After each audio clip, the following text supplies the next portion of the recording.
The January 6th Select Committee that's looking into the insurrection that Donald Trump and seemingly his MAGA crowd tried to carry out continues to uncover new information. And now the latest thing is a little bit more about the planning that potentially went into it from the top down. So let's go straight into this from a Rolling Stone publication.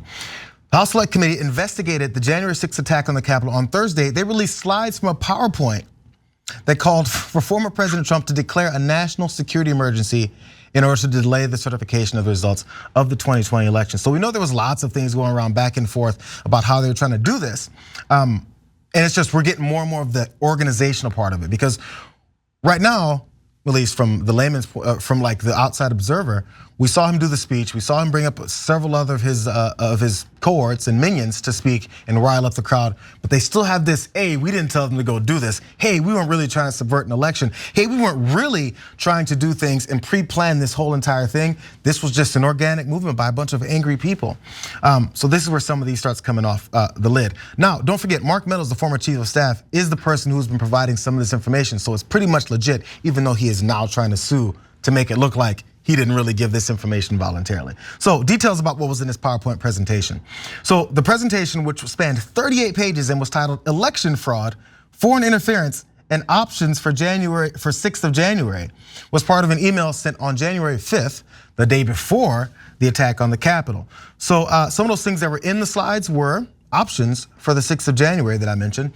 Vice President Pence seats Republican electors over the objections of Democrats in states where fraud occurred. Should probably throw some quotes on there. Vice President Pence rejects the electors from states where fraud occurred, causing the election to be decided by remaining electoral votes. And Vice President Pence delays the decision in order to allow for vetting and subsequent counting of all of the legal paper ballots, which of course is they were probably planning trying to make this whole change of the election look like it's a legitimate thing. And before you guys jump in, here were some of the recommendations. Brief senators and congressmen on the foreign interference. So let's bring in some more potentially reputable people so more people will believe it. Declare national security emergency, foreign influence and control of electronic voting systems. Again, they're gonna point out and say that there was foreign influence, which we've heard over and over again, that was completely debunked in court hearing after court hearing. Declare electronic voting in all states that it was invalid. And lastly, legal and genuine paper ballot counts or constitutional remedy delegated to Congress. So that was the plan, or at least that was the plan in this PowerPoint presentation. And when Pence didn't carry out his part of the plan, or maybe he wasn't briefed severely enough, the next step was to go ahead and unleash the foot soldiers. Is this that damning? I mean, I think everything we see coming out of this is pretty damning. But I still don't see it as being something they're gonna really push that hard. We need the next step for the prosecution part about this, for the indictment part about this, for actual consequences to come here, because I think it's pretty obvious that there was planning involved.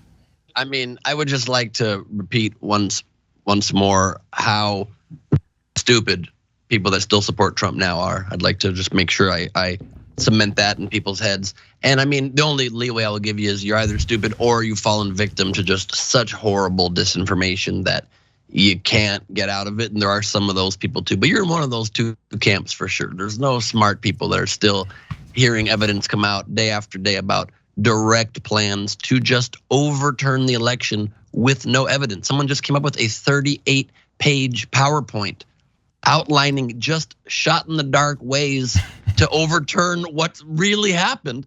And it's just like, it's a brainstorm of ideas. They're like, there's no bad ideas, just whatever you think could overturn the election, send it to us. Their biggest mistake was just sending a 38-page document to Trump just one day before Jan 6th. There's no way he could read 38 pages in one day.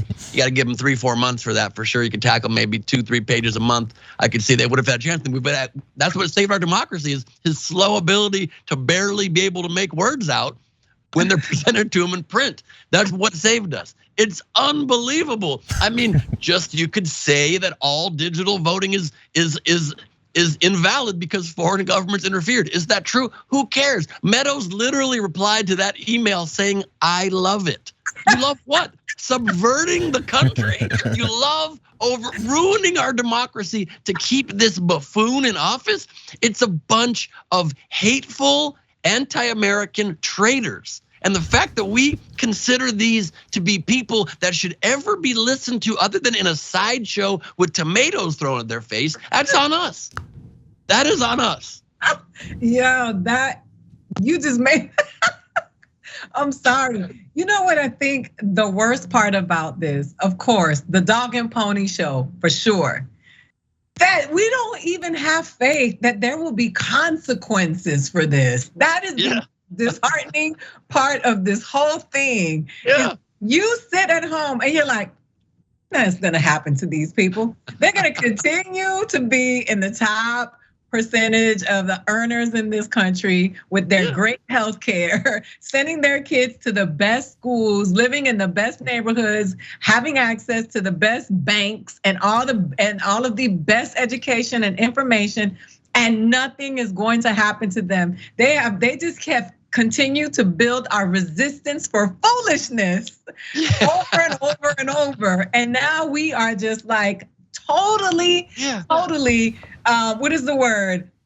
We are desensitized to all of this stuff. So now we're like, we're not gonna do anything to them. They're gonna still be rolling around in their clique, doing the most with the most, while everybody else has to go to work every day and figure it out. That's what burns me the most. I want you guys to imagine, and if you don't believe what Ida's saying, imagine the day when all of these people who are part of this planning, and including President Trump, part of the planning, part of the execution of this, we're okay with it as it happened, lollygagged and celebrated as it was going on. Imagine them all, because people have these fantasies of politicians from either side of the aisle being walked away in handcuffs. Oh, wait until you're in jail, and they make Photoshop images of people behind bars with their hands on it going like this, and it's not really what's gonna ever gonna happen. So imagine if that actually happens with these guys.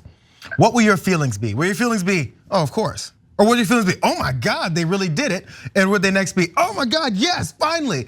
It would all be based in surprise and excitement because you never, ever actually expected that to happen because it never actually happens. You know what, JR? People's loved ones are dead. We pride ourselves, those people pride themselves in loving law enforcement. Remember the Blue Lives Matter people? Those people that were the officers at the Capitol that have lost their lives and that they were trying to kill, who were the ones who are alive, who will forever be traumatized for that event.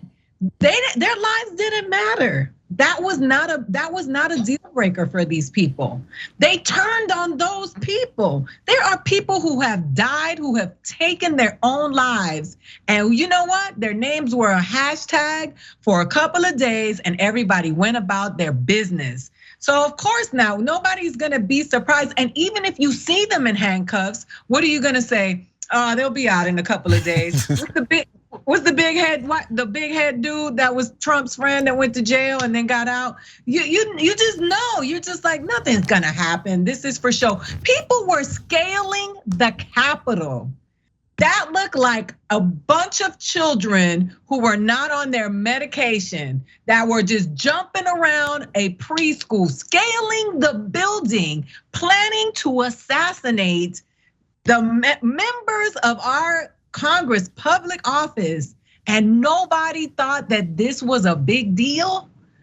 Like we're just building up the resistance. We've just built it up and now nothing surprises us. People are running down the street, smashing people's windows, robbing them. And what are we doing? We're just walking around in the upside down. People have collective trauma. And now we just don't know what's gonna happen because there are no consequences for people who have a lot of money in this country. They don't have consequences. And that just destroys faith. It just destroys it. 100%. I give you a non-denominational agnostic amen on that, Ida. I mean, it is unreal. We have smoking gun after smoking gun and it drops and everybody's like, oh, if only we had evidence. You mean the smoking gun, the actual proof of them trying in multiple ways to overturn the election. I mean, the attack on the Capitol, as you so well put it, my friend, is the most egregious example of specifically trying to overturn the results. And the thing in the whole trial, in the whole Senate hearing, the original one about Jan 6, that they didn't focus on enough, and they really, really should have, was when Trump, in a press conference a few months earlier, when the polls weren't looking so good for him, was asked, if you lose the election, will you commit to a peaceful transfer of power? And Trump said, we don't know, no guarantees, we'll see. We'll see about a peaceful transfer of power. If that is not directly telling your supporters, if I don't win, you have my permission to take up arms and be not peaceful to stop this transfer of power. That's another smoking gun. The leader can lead without being physically in the building. And then of course, Trump goes 12 steps further, gets the PowerPoint, bunch of BS examples how you can overturn, and then goes a mile away and does a rally where he says, go over there and kick their ass, be peaceful, but kick their ass, kick their ass, kick their ass. I mean, every extra step you would write in, people would be like, this is too much. It's thick. What is this, a soap opera of a president? And it was. Yes. And there's no consequences. It is mind-boggling how low we have fallen. And if they did go to jail, everybody would just say, look at this scam, look at this rigged case, look at this rigged trial, and they'd be more popular, and they'd become the king of America 2 years later. Look what's happening with the folks that did get arrested. That is exactly what they're supposed to be, heroes, and they're being mistreated. I can't believe they're in jail. Do you understand the conditions in jail? Did you guys know that people have bad food in jail? Did you know people get fights? There's fights in jail. Did you know people get assaulted in jail? All these things suddenly they have these revelations for, and now we need some prison reform, or we need to make sure we have some kind of way to make sure people don't have to deal with these circumstances. But then you had that question that someone asked him about the transfer of power. Even the people that ask those types of questions, they forget why they even asked it. Because if you ask him, are you willing to commit to a peaceful transfer of power, and he says what you said, the very next question should be, so you're saying no? Or under what circumstances would you have a peaceful transfer of power? Does that mean you don't want peace, Mr. President? None of these questions were asked as a follow-up to him literally saying no. I thought you asked the questions so you could then say, well, what do you want? So violence, where's the next thought? Because everyone else hears it and they go, thank you for your time. Now we're gonna have a couple headlines and say this is what Trump said and we said nothing afterwards. Yep. That is so right. Truth dies in the lack of follow-up questions. It really does, because everybody's good at sound bites these days. But if you don't pin somebody when you pin them, when you have them against the wall, if you don't pin them and make sure you get that 3 count, then they wiggle out, and Trump's the king of wiggling out. So you have to take a moment like that and say, whoa, whoa, whoa, whoa. The whole press corps needs to say, stop. You just said you're gonna try to violently overthrow your own government if you lose. Make that the moment. But everybody would rather have ratings and would rather have another chance to get in that press room, another chance to talk to the people in power again. And so they let it slide. They cover it just up to the brink of when it could matter. And then they pull back. Yeah. Well, they don't want to be embarrassed. Yeah, and they don't want to be subject to the embarrassment that can take place, because they know he has no limits. They know that he has no shame. So nobody wants, some people just don't want to be embarrassed. They're like, look at what he did to April. Look what he did to some of the black women and the women and the people of color that asked the tough questions. They became targets. Well, I was just gonna say, and since nobody else wants to plug my stuff, I'll plug my own thing on that exact point. It's about pinning people in debates, right? So I had, if you saw this clip that went viral recently when I debated Charlie Kirk, another right-wing blowhard provocateur who just cares about money and power, on this clip where I asked him if this was really a picture of a human being when I held up a fetus, and he's like, absolutely. And I was like, that's a dolphin fetus. And it went super viral, but that was just one clip. So I'm about to release 12 days of Kirk's an ass. Every day I'm gonna show you a different meme where I just pin this guy over and over and over to show people how to own someone in a debate. When you got him on the ropes, you don't let him go. You gotta be merciless when you're fighting for the future, when you're fighting for truth, when you're fighting to stop evil people. You can't just make a point and then lay back and let them recover. You crush them, you have to. Ben, you're not gonna believe me, but I promise you I was gonna bring that up. I was just thinking, I said, follow-ups, there's someone here who asked a couple of good follow-ups with a purpose and with a reason behind them. So you don't have to believe me, but I was going to.